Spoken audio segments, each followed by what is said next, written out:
Hello बच्चों, स्वागत है आप सभी का हमारे यूट्यूब चैनल टीचर्स अड्डा एमपी पर। और आज आपका जो हम लेके आए हैं आपके लिए क्लास, वो है कक्षा 4 का गणित का प्रश्न पत्र। ठीक है, तो ये आपका पेपर है बेटा, अर्धवार्षिक का पेपर है जिसे मैं यहाँ पे सॉल्व कराऊंगी। और एक बात और, ये जो आपका पेपर आया है ऐसा ही सेम पेपर आपके वार्षिक पेपर में भी आएगा। ठीक है, तो इस पेपर को ध्यान से देखें। अगर आपको 60 में से 60 नंबर लेके आने हैं तो पेपर को ध्यान से समझें कि क्वेश्चन क्या कह रहा है और उसका आंसर हमें किस तरीके से देना है।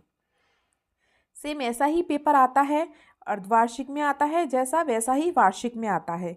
बस उसमें क्या है, थोड़े बहुत क्वेश्चंस के नंबर वगैरह अलग कर दिए जाते हैं। ठीक है, तो चलिए हम चलते हैं, समझते हैं कि पेपर कैसा आता है और हम उसे कैसे सॉल्व कर सकते हैं जिसमें से हमारे 60 के 60 नंबर आए। क्योंकि पेपर को लिखने का तरीका, करने का तरीका भी अलग होता है। तो पहले आते हैं हमारे बहुविकल्प प्रश्न 1 से लेके 5 तक। तो हम इनको सॉल्व कर लेते हैं। जैसे कि पहला क्वेश्चन दिया है, ईंट में कितनी सतह होती हैं। तो बेटा आपने देखा ये ईंट इस प्रकार की होती है। ये मान लो आपकी ईंट है। ठीक है, सतह, सतह का मतलब कि उसको आप कितने तरीके से रख सकते हो। ठीक है, उसको आप कितने तरीके से रख सकते हो। तो देखो, एक ही सतह ऊपर वाली होती है, एक ही नीचे वाली होती है। ठीक है, ये वाली एक सतह है, ये रही। ठीक है, और दूसरी सतह ये रही है नीचे वाली। ठीक है, तीसरी सतह आपकी साइड वाली है। ठीक है, और एक साइड इसके पीछे है, यहाँ पे पीछे होती है जो हमें दिख नहीं रही। ठीक है, ये वाली, ये इधर वाली 4। ठीक है, फिर और 2 इस साइड होती हैं, एक इस साइड और एक इस साइड 6। तो कितनी सतह होती हैं बेटा हमारी ईंट की? 6 सतह होती हैं। ठीक है, आंसर सी। दूसरा प्रश्न, 6, 9 और 2 अंकों से मिलकर सबसे बड़ी संख्या। 6, 9, 2 से सबसे बड़ी संख्या बनानी है। तो सबसे पहले आप सबसे बड़ा अंक लिखेंगे 9, उसके बाद उससे छोटा 6, उसके बाद सबसे छोटा 962। ऑप्शन बी हमारा सही है। इसी प्रकार तीसरा प्रश्न देखिए, एक इंजेक्शन में 5 मिलीलीटर दवा भरी जाती है। एक इंजेक्शन में 5 मिलीलीटर दवा है, तो 10 इंजेक्शन में कितनी दवा होगी? 10 गुणा 5। कम का दे के ज़्यादा का पूछा है ना। 10 पंजे 50 मिलीलीटर। ऑप्शन ए हमारा सही है। आगे चलते हैं प्रश्न नंबर 4 पर। 1/4 और 3/4 मीटर में कुल सेंटीमीटर होंगे। तो 1/4 प्लस 3/4। तो पहले हम इसको सॉल्व कर लेते हैं दोनों को। ठीक है, तो कितना आया? 4/4 और 1, मतलब 1 मीटर आया। और ये पूछ रहा है सेंटीमीटर, तो 1 मीटर में कितने सेंटीमीटर होते हैं? 100 सेंटीमीटर। ऑप्शन डी हमारा सही है। ये हमने एलसीएम लिखे कर दिया। ठीक है, फिर आगे दिया है प्रश्न 5। प्रश्न 5 में पूछ रहा है अगला पद। इसने दिया है पहले 1z, 3y, 5x। यहाँ पूछा है, देखो पहले 1, फिर 3, फिर 5, एक एक अक्षर छोड़ रखा है। 1 के बाद 2 छोड़ दिया, फिर 3 आ गया, 3 के बाद 4 छोड़ दिया तो 5 आ गया। अब 5 के बाद हम 6 छोड़ दें तो 7 आ जाएगा। ठीक है, लेकिन 7 इन 2 ऑप्शनों में है। उसके बाद हम ये देखते हैं गणित वाला, z, y, x उल्टी ABCD लिखी है। तो x से पहले क्या आता है? w, तो 7w। ऑप्शन सी हमारा सही है। ठीक है बेटा, इसी प्रकार के प्रश्न आपके वार्षिक पेपर में आएंगे। तो हमारे साथ सारे क्वेश्चंस कीजिए, हमारे साथ वीडियो में लास्ट तक बने रहिए और समझिए कौन सा क्वेश्चन कैसे करना है। ठीक है, फिर हम आते हैं ये खाली स्थान पर। प्रश्न क्रमांक 6 से लेकर 10 तक आपके खाली स्थान है। जैसे कि आपका प्रश्न नंबर 6 है, 1000 ईंट की कीमत 1500 रुपये है। बेटा 1000 ईंट कितने रुपए की आई? 1500 रुपये की। तो 2000 ईंट कितने की आएंगी? देखो पहले ईंट 1000 थी, अब कितनी हो गई 2000, दुगनी हो गई ईंट। अब 1500 रुपये हैं, और तो अब कितने रुपए हो जाएंगे, रुपए भी दुगने कर दो, जब ईंट दुगनी हो गई तो 1500 दूनी 3000, तो कितने रुपए की आएंगी 2000 ईंट 3000 रुपये में। ठीक है। प्रश्न नंबर 7 देखते हैं। 300 सेंटीमीटर कितने मीटर के बराबर होते हैं? तो 1 मीटर बराबर बेटा 100 सेंटीमीटर, 2 मीटर बराबर 200 सेंटीमीटर, तो 3 मीटर बराबर 300 सेंटीमीटर। 300 सेंटीमीटर दिया है तो 300 सेंटीमीटर बराबर 3 मीटर। ठीक है। अगला चलते हैं प्रश्न नंबर 8 पर। 1 जून 2023 को अंकों में लिखना है। 1 जून 2023, तो 1 जून का कौन सा महीना होता है 6, और 2023। ठीक है, 1 जून 2023। ठीक है बेटा। अब हम चलते हैं प्रश्न नंबर 9 पर। एक सब्जी बेचने वाला एक दिन में 90 रुपये कमा रहा है। भाई एक दिन में 90 रुपये कमा रहा है, तो 10 दिनों में कितने रुपए कमाएगा? जब एक दिन में 90 कमा रहा है तो 10 दिन में 90 गुणा 10, 900 रुपये कमाएगा। 90 की 10 में गुणा कर दी तो। ठीक है, हो गया सबका। आगे चलते हैं प्रश्न नंबर 10 पर। क्या दिया? पैटर्न को पूरा करना है। 41, 61, 81, यहाँ पे क्या आएगा? इसने क्या किया है, सब में 20-20 जोड़ा है। 41 में 20 जोड़े तो 61, 61 में 20 जोड़ा तो 81, 81 में 20 आप जोड़ दो 101। ठीक है, इसने पैटर्न को पूरा करने के लिए कहा है, इसने 20-20 जोड़ा था सब में, तो हमने भी जोड़ दिया अगली संख्या में 20। तो ये तो हो गया आपके प्रश्न नंबर 10। अब हम चलते हैं अपने अतिलघु प्रश्न पर। अतिलघु उत्तरीय प्रश्न 11 से लेके 16 तक आपके अतिलघु उत्तरीय प्रश्न हैं, जो आपके 2-2 अंक के हैं। ठीक है, तो इसने पूछा एक संदूक में कितने सीड्स होते हैं? सीड्स पूछा है, तो बेटा संदूक कैसा होता है, पहले मैं यहाँ पे आपको संदूक बना के दिखा देती हूँ। मान लो ये एक प्रकार का संदूक है। ठीक है, ये संदूक है। ठीक है, यहाँ से इसका ढक्कन ऐसे करके खुलता है। ठीक है, ये संदूक है आपका। संदूक इस तरीके का दिखाई देता है आपका, घनाभ की तरह। अच्छा, शीर्ष कितने होते हैं?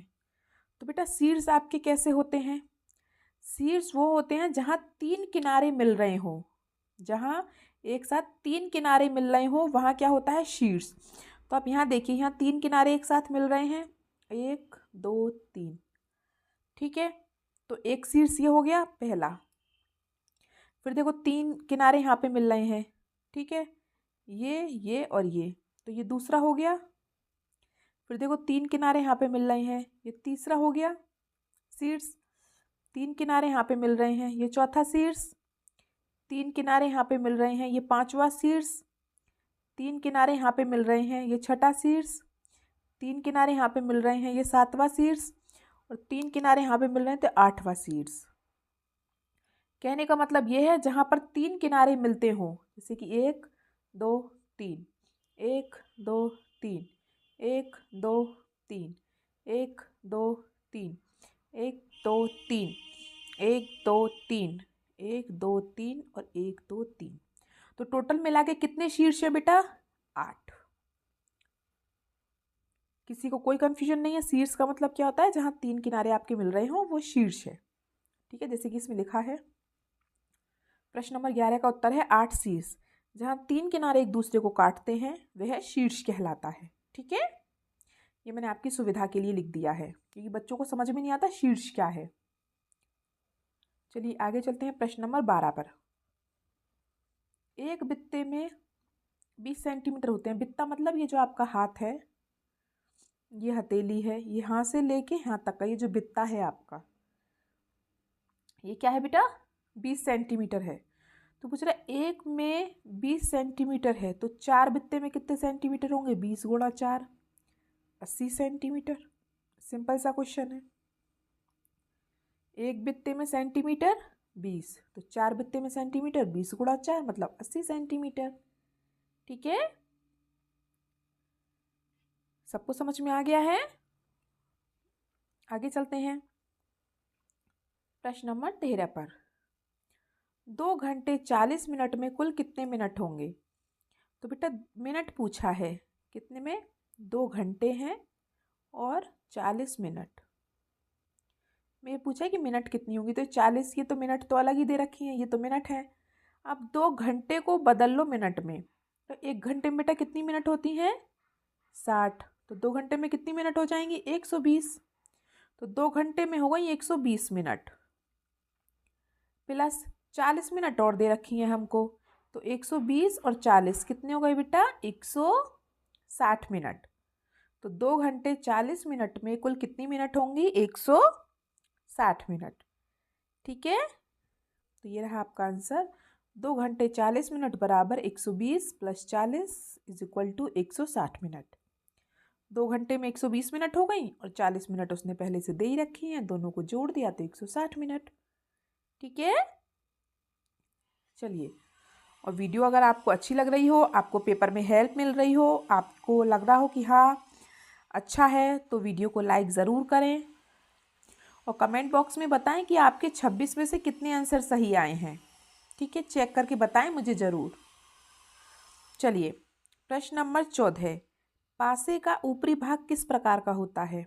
बेटा पासा मतलब आपका जो लूडो का गोटा होता है वो पासा है। तो पूछ रहे इसका ऊपरी भाग, सारे ऊपरी भाग हैं, जिधर से भी नंबर आ जाए सब ऊपरी है। तो ये जो एक भाग है इसका, ये पूछ रहा है ये किस तरीके का है। तो बेटा इसकी चारों भुजाएं बराबर हैं, मतलब ये कैसा है, वर्गाकार। कैसा होता है पासे का ऊपरी भाग, वर्गाकार। प्रश्न नंबर 14 का आंसर वर्गाकार। ठीक है, चलिए आगे चलते हैं। प्रश्न नंबर 15 पर 6 सेंटीमीटर व्यास वाले वृत्त की त्रिज्या क्या होगी। तो पहले बेटा आप ये समझिए, जैसे कि हमारे पास ये गोला है, ये क्या है हमारे पास, एक वृत्त है। त्रिज्या क्या होती है हमारी, ये बीचों बीच है, ये हमारी क्या होती है, त्रिज्या। ये जो आधी लाइन है ये यहाँ पे हो, यहाँ पे हो, यहाँ पे हो, यहाँ पे हो, यहाँ पे, कहीं पे भी हो, आधी लाइन जो होती है वो हमारी क्या होती है, त्रिज्या होती है। और ये जो हमारी पूरी लाइन होती है, ये जो पूरी लाइन है हमारी, ये पीली वाली, ये क्या होती है हमारी, ये होती है हमारी व्यास। ये क्या है हमारा व्यास। अगर हम व्यास को आधा कर दें, अगर हम व्यास को काट दें, अगर हम व्यास को बीच में से काट दें, आधा कर दें, इधर का या इधर का किधर का भी, तो वो क्या हो जाएगी, त्रिज्या। अगर हम व्यास का आधा कर दें तो वो क्या हो जाएगी, त्रिज्या। और अगर हम त्रिज्या का दुगना कर दें, और अगर हम त्रिज्या का दुगना कर दें, त्रिज्या इतनी है और हम इसको इतना ही और बढ़ा दें तो वो क्या हो जाएगा, व्यास। समझ में आया मैं क्या कहना चाह रही हूँ। इसने कहा 6 सेंटीमीटर व्यास, व्यास कितना दिया है, 6 सेंटीमीटर, और पूछा क्या है, त्रिज्या। तो त्रिज्या कितनी होती है व्यास की, आधी। आधा मतलब 2, तो 6 का 2 में 6 का भाग कर दो, 2 तिया 6, तो त्रिज्या हमारी क्या होगी, 3। जैसे कि इसमें मैंने कराया है, व्यास बराबर 6 सेंटीमीटर, तो त्रिज्या कितनी हो जाएगी, 3 सेंटीमीटर, आधी हो गई।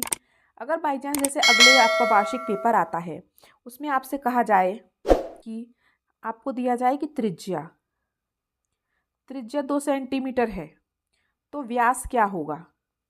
तो व्यास क्या होता है, दुगना, मतलब गुणा करनी है, तो व्यास क्या हो जाएगा, 4। और अगर त्रिज्या पूछता है तो आधा कर देते हैं, और व्यास पूछता है तो दुगना कर देते हैं। ठीक है, चलिए आगे चलते हैं प्रश्न नंबर 16 पर। प्रश्न नंबर 16 आपका कह रहा है 1 मीटर का 3/4 कितना सेंटीमीटर होगा। तो बेटा 1 मीटर बराबर कितने सेंटीमीटर होते हैं, पहले तो ये बताओ। सेंटीमीटर में पूछा है आंसर, तो सेंटीमीटर तो निकालना पड़ेगा। 1 मीटर में 100 सेंटीमीटर। तो इसने कहा है 100 का 3/4, 100 का मतलब गुणा, 3/4, तो 4 से 100 को काट दो, भाग कर दो, 25 बार गया, 25 गुणा 3, 25 की 3 में गुणा करेंगे तो क्या आएगा, 75। ठीक है, तो 1 मीटर बराबर 100 सेंटीमीटर। तो 100 का 3/4 कितना हो गया? 75 सेंटीमीटर। ठीक है, वेरी गुड। चलिए आगे चलते हैं, ये क्वेश्चन सबने कर लिया है। अब आ गए हमारे लघुत्तरीय प्रश्न 17 से 22 तक। तो चलिए प्रश्न नंबर 17 पढ़ते हैं। कुतुब मीनार की ऊंचाई 72 मीटर है। तो जैसे कि मैं ये कुतुब मीनार बना देती हूँ, ये कुतुब मीनार है। ठीक है, इसने कहा इसकी ऊंचाई कितनी है? 72 मीटर है। ये पूरी ऊंचाई इसकी कितनी है? 72 मीटर है। ये कह रहा है आगे, तो वह 50 मीटर से कितनी अधिक ऊंची है? ये कह रहा है मान लो यहाँ तक ये जो है यहाँ तक ये 50 मीटर लंबी है। ठीक है, और ये पूरी 72 मीटर लंबी है। तो 50 मीटर से कितनी और ऊंची है ये पूछ रहा है। 50 तो है ही, लेकिन 50 से भी कितनी ऊंची है? तो 72 में से 50 घटा दो। 72 में से 50 घटाए तो बचा 22। मतलब ये 50 से भी 22 मीटर और ऊंची है। ठीक है, कुतुब मीनार की ऊंचाई 72 मीटर, 50 मीटर से अधिक ऊंची, तो 72 माइनस 50 बराबर 22 मीटर। ठीक है, 50 से भी 22 मीटर अधिक ऊंची है। हम चलते हैं प्रश्न नंबर 18 पर। 8 सेंटीमीटर और 6 सेंटीमीटर को मिलाने पर कुल कितने सेंटीमीटर हो जाएंगे? तो बेटा 8 सेंटीमीटर है और 6 सेंटीमीटर है, दोनों को मिलाना है। तो 8 और 6 14 सेंटीमीटर हो जाएंगे। सिंपल क्वेश्चन है। क्यों सिंपल है? क्योंकि सबको सेंटीमीटर में दिया है और सेंटीमीटर में ही पूछा है। ठीक है, तो 8 + 6 14 सेंटीमीटर। इस क्वेश्चन में तो किसी को कोई समस्या नहीं है, ये क्वेश्चन तो सबने कर भी लिया था। चलिए प्रश्न नंबर 19 देखते हैं। यदि सूर्य उदय प्रातः 6:20 पर होता है, सूरज कब निकलता है? 6:20 पर। और सूर्य अस्त कब होता है? 5:40 पर। तो वह दिन कुल कितने घंटे का होगा? तो बेटा 6:20 से लेके 5:20 तक, ये 6:20 है, मतलब 6:20 से लेके 5:20 तक कितने घंटे हो गए? क्योंकि हमें मिनट दी है तो हम उसी हिसाब से मिनट लेंगे, इसको फिर बाद में देखेंगे। तो 6:20 से लेके 5:20 तक कितने घंटे हो गए? 11 घंटे।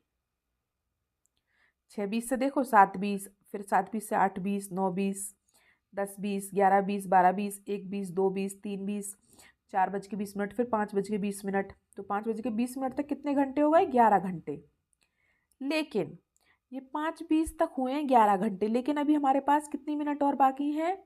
अभी हमारे पास 20 मिनट और बाकी हैं। क्यों? क्योंकि इसने कहा है 40 मिनट और हमारी हुई हैं अभी 5:20। तो अभी हमारे पास 20 मिनट और बाकी हैं। तो 11 घंटे 20 मिनट। ठीक है, या फिर मैं आपको एक दूसरे और तरीके से समझा देती हूँ घड़ी बना के, जैसे कि हमारी घड़ी है ये। ठीक है, तो मैं इसमें टाइमिंग कर देती हूँ घड़ी में। चलिए 12, 1, 2, 3, 4, 5, 6, 7, 8, 9, 10, 11। तो बेटा देखो, मैं 2 कलर से आपके लिए सुई बनाऊंगी। 6:20 हो रहे हैं, 6:20 हो रहे हैं। ठीक है, 6:20 हो रहे हैं। अब हमें टाइम कितना लाना है? 5:40। हमें टाइम चाहिए 5:40। तो पहले ये हमारे यहाँ से चले सुबह के 6 बजे, 6:20 से 7:20, 8:20, 9:20, 10:20, 11:20, 12:20, 1:20, 2:20, 3:20, 4:20, 5:20। मतलब 5:20 हो गई। 5:20 हो गई यहाँ पे, 5:20 हो गई। तो मतलब 11 घंटे तो हो गए। लेकिन अभी हमें कितना टाइम चलना है आगे? 8 तक ले जाना है। तो 4 से 8 तक ले जाने में भी 20 मिनट और बाकी है। तो 11 घंटे 20 मिनट। ठीक है, आई होप आप सबको अच्छे से समझ में आ गया होगा। ठीक है, उत्तर नंबर 19। चलिए अब हम चलते हैं अपने प्रश्न नंबर 20 पर। एक वृत्त की त्रिज्या व्यास से कम होती है या अधिक? चित्र द्वारा समझाएं। तो ये अभी मैंने थोड़ी देर पहले ही आपको समझाया था। ये वृत्त है। ठीक है, ये पूछ रहा है वृत्त की त्रिज्या त्रिज्या तो ये रही, और व्यास ये रहा, पूरा होता है व्यास। तो पूछ रहा है वृत्त की त्रिज्या जो है वो व्यास से कम होती है या अधिक। तो बेटा जो वृत्त की त्रिज्या है वो क्या होती है, व्यास से कम होती है। व्यास तो पूरा है और त्रिज्या आधी होती है, तो त्रिज्या तो कम हुई। ठीक है, आ गया समझ में। इसने यही पूछा, चित्र द्वारा समझाएं। तो एक वृत्त की त्रिज्या व्यास से कम होती है, क्योंकि ये त्रिज्या है और ये पूरा व्यास है। ठीक है, चलिए अब हम चलते हैं प्रश्न नंबर 21 पर। 1 किलोग्राम कद्दू की कीमत 50 रुपये है, तो आधा किलोग्राम कद्दू कितने रुपए में मिलेगा। अब एक बात बताओ बेटा, 1 किलोग्राम कद्दू 50 का है, तो आधा पूछा है, आधा कितने का होगा, 25 रुपये का। जैसे कि मैं आपको सिंपल भाषा में समझाऊं, आपने एक टॉफ़ी ली, मान लो आपने एक कॉपी ली, कॉपी आपने 10 रुपये की एक कॉपी ली। ठीक है, तो उस कॉपी की आधी कीमत कितनी होगी, 5 रुपये। ऐसे ही अगर 1 किलो 50 रुपये का है तो आधा किलो 25 रुपये का होगा, सिंपल सी बात है। ठीक है, 1 किलोग्राम कद्दू की कीमत 50 रुपये, तो आधा किलोग्राम कद्दू की कीमत 50/2 मतलब 25 रुपये। सिंपल। ठीक है, कितने इजी क्वेश्चन है। आई होप आप सब सही से करके आए होंगे क्वेश्चन। प्रश्न नंबर 22 क्या पूछ रहा है, छठवां पद क्या होगा। इसने दिया है 2, 4, 6, 8। आगे इसने 2 ऑप्शन दिए हैं, तो मैं इनमें क्या लिख सकती हूँ, 2, 4, 6, 8, 10, 12। तो बेटे क्वेश्चन 2 प्रकार से है, मुझे भी समझ में नहीं आया कि क्वेश्चन क्या पूछना चाह रहा है। इसको हम 2 तरीके से कर सकते हैं। इसने पूछा छठवां पद, तो 1, 2, 3, 4, 5, 6, एक तो छठवां पद ये रहा। ठीक है, एक तरीका ये है मेरे माइंड में कि इसने दिया है 2, 4, 6, 8, ये तो इसने खुद ने दिया है। मुझे लगा इससे आगे का पूछ रहा है छठवां पद, तो 8 के बाद 10, 12, 14, 16, 18, 20। तो इसके हिसाब से अगर बताऊं तो मैं छठवां पद कौन सा होगा जहाँ से इसने खाली स्थान शुरू किए हैं, तो ये पहला पद है, ये दूसरा है, ये तीसरा है, ये चौथा है, पांचवा, ये छठा है। तो इसका पद 20 भी हो सकता है इस हिसाब से, और 12 भी हो सकता है, दोनों तरीके से। अब वो डिपेंड है कि बच्चों ने क्वेश्चन किस तरीके से समझा है। अगर बच्चे ने शुरू से ही छठा पद गिना है तो शुरू से छठा पद 12वां हो गया। लेकिन बच्चे ने अगर यहाँ से शुरू किया है जहाँ से उसने खाली स्थान दिया है, तो उसका आंसर 20 होगा। तो वो अपना अपना समझने का तरीका है। अगर शिक्षक साथी ये वीडियो देख रहे हैं, अगर किसी बच्चे ने 12 पर निशान लगाया है, छठा पद 12 बताया है, और किसी बच्चे ने 20 लगाया है, तो उसे गलत ना करें, क्योंकि सबके समझने का तरीका अलग है। उसमें कुछ क्वेश्चन में इतना क्लियर नहीं है कि छठवां पद क्या होगा। अब वो शुरू से छठवां पद पूछ रहा है या खाली स्थान दिए हैं वहां से छठवां पद पूछ रहा है, वो नहीं समझ में आया है। तो जब ये हम ही कंफ्यूज हैं, तो इसमें बच्चों का भी कंफ्यूजन रहा होगा। तो देख सकते हैं आप किस तरीके से इसको हल कर सकते हैं। ठीक है, चलिए हम अगले प्रश्न पर चलते हैं। दीर्घ उत्तरीय प्रश्न है हमारे 23 से लेकर 26 तक। तो प्रश्न नंबर 23 है, राजू की डेयरी में 500 लीटर दूध आता है।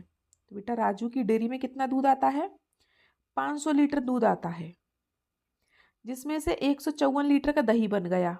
154 लीटर का तो दही बन गया, तो कितना बचा, ये बचा हमारा 346 लीटर दूध बचा।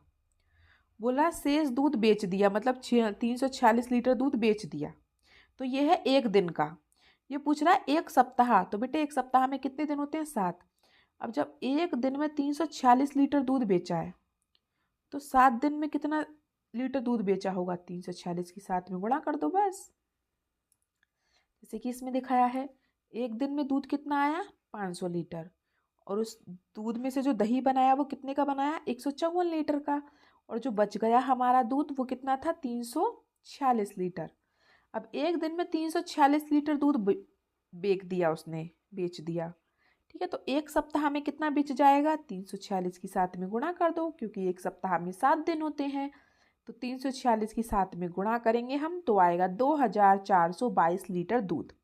मतलब एक हफ्ते में वो कितना दूध बेच देता है? 2422 लीटर दूध बेच देता है। ठीक है, चलिए बेटा आगे चलते हैं प्रश्न नंबर 24 पर। एक घर की छत को देखने पर वह किस आकार की दिखाई देगी? तो बेटा आप छत पे खड़े हो जाओ। तो छत या तो इस प्रकार की होगी, या किसी की छत ऐसे लंबी होती है। तो आपकी छत दो तरीके की हो सकती है। एक तो वर्गाकार हो सकती है, जिसका घर चौकोर होगा उसकी छत वर्गाकार होगी, और जिसका घर ऐसे लंबा सा होगा उसकी घर की छत आयताकार होगी, है ना। तो दो तरीके से हो सकती है छत। हमें की छत कैसी दिखेगी? आयताकार या वर्गाकार। ठीक है बेटा, कोई दिक्कत नहीं इस क्वेश्चन में। चलिए आगे चलते हैं प्रश्न नंबर 25 पर। यदि कोई व्यक्ति प्रतिदिन 75 रुपये कमाता है तो वह एक सप्ताह में कितने रुपए कमाएगा?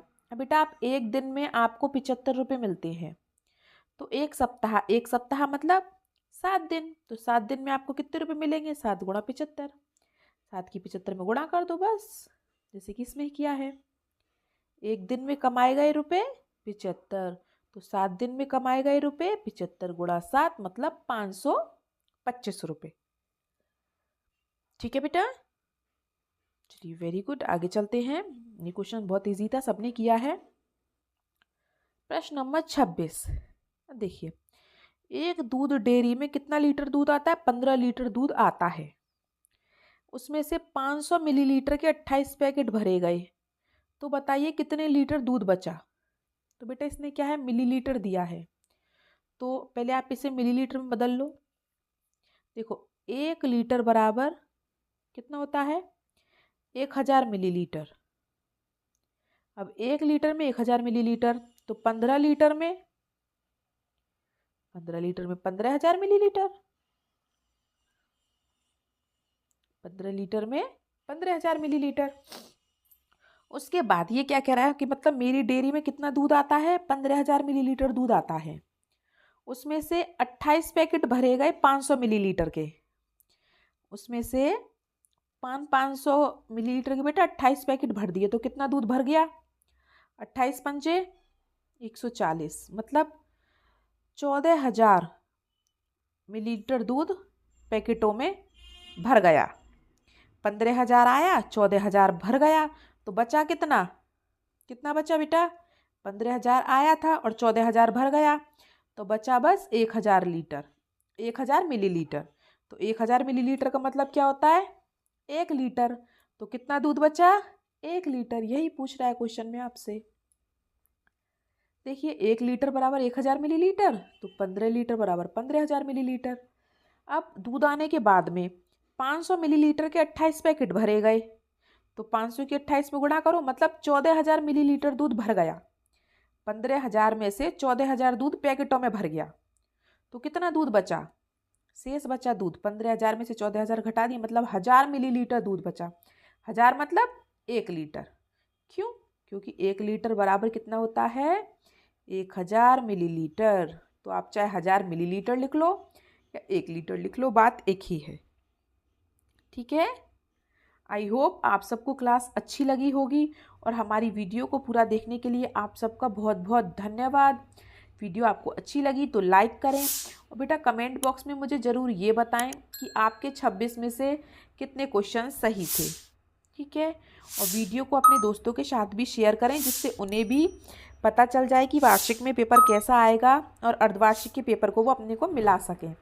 और वीडियो को सब्सक्राइब करना ना भूलें चैनल को। और मिलते हैं हम आपसे अगली क्लास में एक नई वीडियो के साथ ऐसी ही। तब तक के लिए आपका दिन शुभ हो। Have a nice day. Thank you.